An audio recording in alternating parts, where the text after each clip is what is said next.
The first thing to remember is you are not the problem.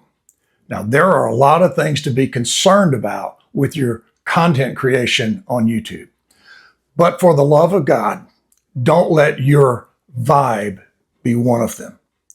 If that's what you're hearing, you are being harvested by the industrial coaching complex.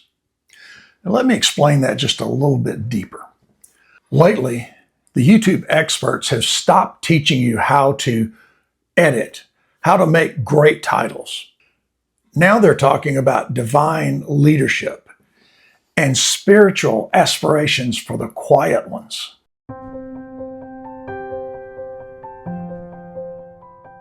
It sounds deep.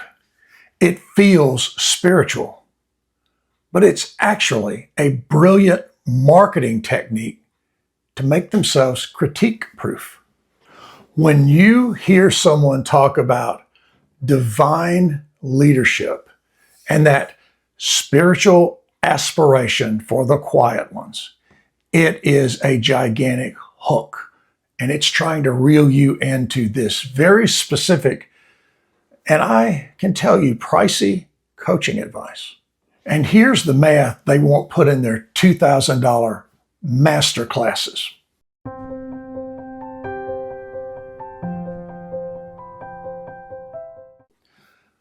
About 1% of all YouTube content creators ever get monetized. That's right, 1%. Let that settle in for just a second. The other 99%, they're not out of alignment.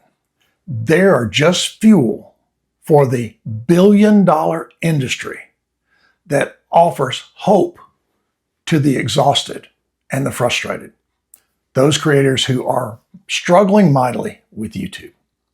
Now, I've done some research just recently, and it says that 88.4% of all YouTube creators never get 1,000 views. Think about that one for a second and let it sit in. Because yes, we are Sid Mickle Consulting. We are not looking for consulting clients. We are here to offer advice that we've gained in a 40-year business career and the last 15 months creating YouTube content. And content that hasn't done all that well, but content that has taught me an awful lot.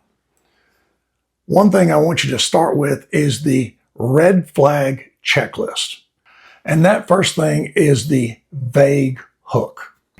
Instead of offering a specific skill like how to grade and resolve, they use words like alignment, activation, frequency, and container. When you pay for something that you could not explain to a 5-year-old in just a few words, you're being had. That's the first red flag. Let's look at another one. It is the I wasn't going to do this story, but I was called. I felt I was led to give you this. They're the reference to the spiritual sharing of information. The reality of that, it's a marketing calendar, and that part of the calendar was reached. If you have the time to go back and look at several prominent gurus, you can almost check off their marketing calendar milestones as they move along, and if their success is there, they move to the next thing and the next thing. And the costs are typically rising. And if you'll check out a few that are very specific, they will tell you. They are being led not to give one-on-one classes, but to give that master class, that their leadership is so important. They've had so many direct messages and so much contact. They have to share this with more people in a group. And yes, the price goes up for that. The third thing is the lack of external proof. Now, I've been in the sales world for about 40 years. I was a salesperson and a sales manager and a consultant. Proof sources. If you can't prove it, you're just talking. It doesn't mean anything. Now, with a lot of experts or gurus, they have tons of testimonials. Are these students successful in other niches?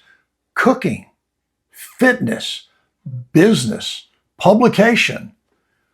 Are there cross niches? Are there cross segments that this expert's advice has impacted people? Or is it just one subset going around and around in a circle with the same advice? That's another red flag to be aware of. The next one is the pricing scholarship. That's when the expert tells you that the value of this program is $10,000, but they have been led by this divine calling, okay? Back to that spiritual connection, so they can't be critiqued. How do you critique someone who's spiritual and giving and caring? Then they tell you, because of all this interest and because I feel led, I'm offering this at $997. That's the price hook, or the pricing scholarship. This is a standard psychological anchoring technique regarding pricing. It's a common marketing theme. And the final red flag, the quiet ones. This is vulnerability bait. They target people who feel introverted, different, disenfranchised somewhat. The reality, this is not empathy. It's targeting.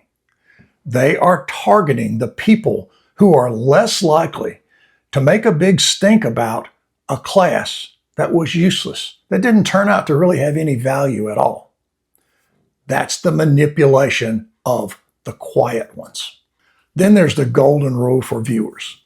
If the teacher makes more money selling the dream of the platform than they ever did in practice with the advice, you'll know that they are a guru. They're not a guide to anything. They are not a teacher. They are taking your money. And let me be very clear about this. I believe that the YouTube gurus have every right to run their business. They have the right to sell these classes. They are entrepreneurs. I also believe that it is fair for people who have gone through these things, who have experiences in the business and marketing and selling world, to give advice about marketing concepts or hooks to spend money. And that's what I'm doing today. I want to give you one other example. I've said this before on this channel. I am retired after that 40 years in business, and I am now a writer. I'm a broadcaster for our local sports teams and a YouTube content creator. When I think about writing, there are a number of very distinct comparative paths to YouTube.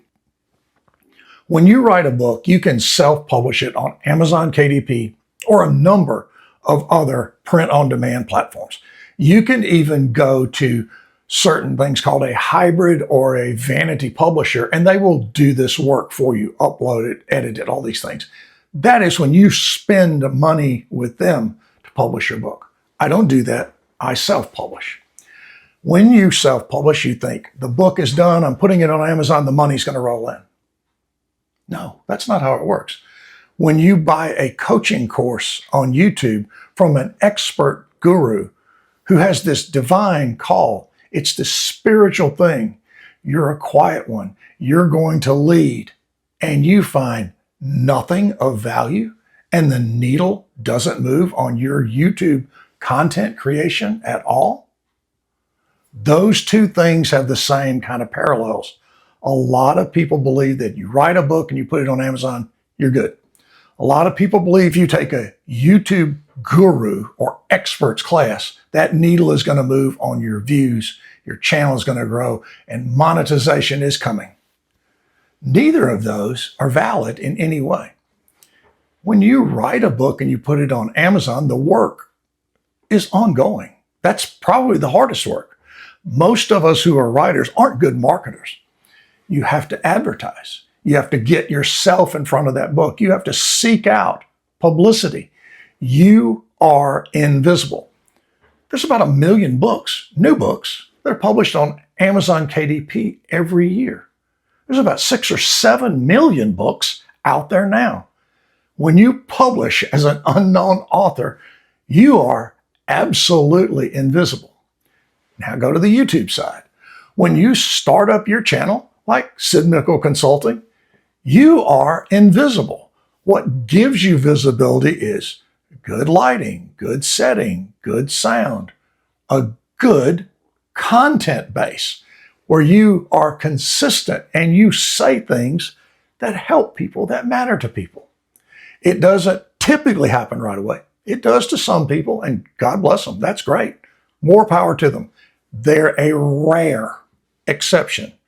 And if there was one thing I could get through to everyone in this video, being monetized is a rare thing. It's a very, very difficult thing. It doesn't mean that that's the only goal. I do this channel because I like the things I have to say, and I think they're valuable. I think there is value in most of the things I'm saying on Sid Nickel Consulting and on my Blue Sky Farm channel. I believe that, and that's a win. I don't sell an awful lot of books. My two best-selling books have probably gotten close to 1,000 units each. In the world of publishing, that's invisible. In my world, that's a huge success. I love these books. I love the ones that have sold 100 copies, almost as much as the one who sold 1,000 copies. It is a case of managing your expectations. That will help you manage your frustrations. Now look, we all want to be monetized. We all want to grow like crazy. We all want to be successful. We're probably very competitive. That's why we do this week after week. That is kind of the basis of where a guru or an expert can hook you in. They take that strong desire that you have to be successful, whether it's for the money or whether it's for the personal feeling of success. That's the hook. Just be careful. Realize if it sounds too good to be true, 99 times out of 100, it's not true. Evaluate, read, think about. If you can do it for free, why would you pay someone to tell you how to do it? And if you pay for someone and it doesn't work out, never pay for it again. Those are just simple business-based rules to run your YouTube channel, which I hope you all will consider to be your business and that you'll treat it like a business. I hope today's video has been helpful in some way to many of you. My perspective has changed completely. My entire view of YouTube is finding the points of self-satisfaction I can out of 100 views, 900 views, promoting it and getting 3,000 views, whatever. I am getting some satisfaction out of that. If we ever get monetized, fine. If we don't, fine. I'm enjoying what I'm doing. If I ever have a bestseller, I'll be very happy. If I don't have a bestseller, I'm going to be very happy. I love every one of these 8 books I've published. If you can, find a way to grab your own personal wins. Don't let YouTube impact your emotions, your mental health, or even your physical health in a negative way. Don't let that be the case. Take great care of you. So until we get back together in a couple of weeks or so, I hope you all have a great week. Take care, and we will see you again soon. Because right now we are out of here. See you later.